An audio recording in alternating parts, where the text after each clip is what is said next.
This is session 5 for my Social Technology and Emerging Media course at Colorado Christian University. This week's assignment asks us to write about a touchy subject from multiple perspectives. The subject I chose was gay marriage, which has definitely been controversial over the last decade, and even this year with the recent Supreme Court decision. So when writing these perspectives, the first I wrote from the perspective of, and through the lens of the Constitution, which pretty much summarized what the Supreme Court handed down in its decision in July, saying that marriage was a fundamental right. And that was pretty straightforward to write from that perspective. It was more of a research view, so there wasn't. It was more just documenting what the Supreme Court decision was and now how that affects the laws in other states, namely Michigan, Tennessee, Kentucky, and Ohio, who had laws that said that marriage was between a man and woman, and those are now invalidated under the Due Process Clause of the 14th Amendment. From a second perspective, I wrote from a Christian worldview, which is my personal worldview, and it was more difficult than I thought, because to say that homosexuality was a sin was very insufficient. I found it necessary to kind of defend the claim, and just from the perspective that God is a creator and created the heavens, the earth, and did so with a purpose, and also created humanity with a purpose. And so we can sit here and debate maybe why God did, but to some extent that's really irrelevant. It's simply that God did, and it was His choice, and so now we have to determine how we live in that choice. And it gets touchy, I think, with people, because homosexuality becomes so much a part of one's identity. But when I look at myself, my pride is so much a part of my identity. My desire to control things on my own, to not need God, to be my own salvation savior, to do things on my own terms, those are part of my identity that are outside of God. So it seems to follow that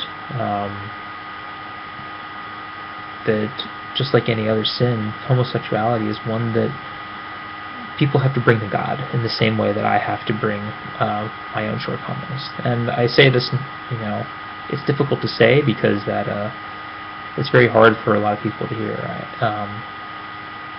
But I know that that's something that God uses to draw people closer to Him. So it was difficult to write about that, because it is controversial material.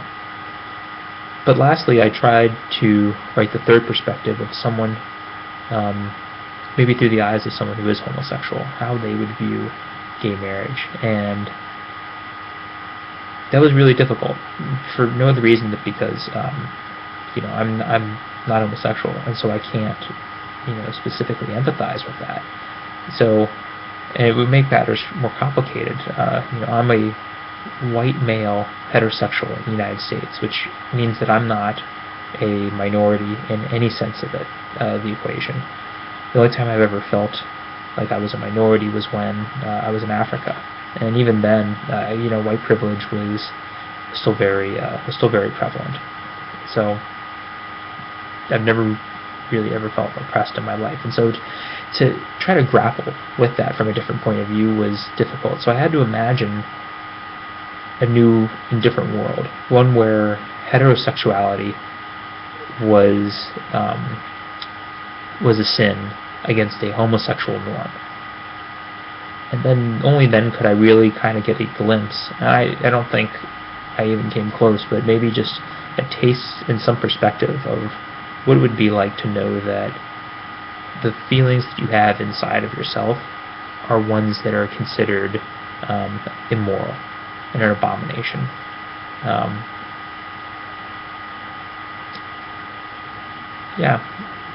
And so I definitely gained some appreciation through that of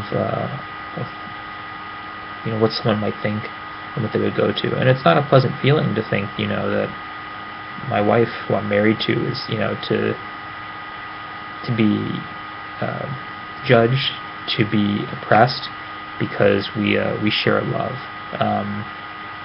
And it's not accepted by society, and so we have to live in the shadows, and we are denied rights and privileges that other people are, when really this is something we were made to be. I could see that as being extremely frustrating and just depressing. Maybe not depressing is the right word, but I could see it just completely incongruent and unfair. It makes me angry personally, because that would. But then again, I feel like that's just part of my own white privilege, and not necessarily someone who, I feel like I would be able to respond in anger, because I can say that this is unjust, and I somehow have a platform to be able to say that, instead of someone who's truly in a minority, who does not have potentially strong advocacy to come to their defense. And that was something I don't think I was able to rid myself of, even while I was writing that perspective. So I really enjoyed the assignment. I'm going to clean up what I wrote a little more, and then hopefully post it to social media. I'm just a little nervous about it, to be honest, because it seems so controversial, but hopefully people can just appreciate it for an attempt at learning, and not that I'm writing anything in a definitive sense.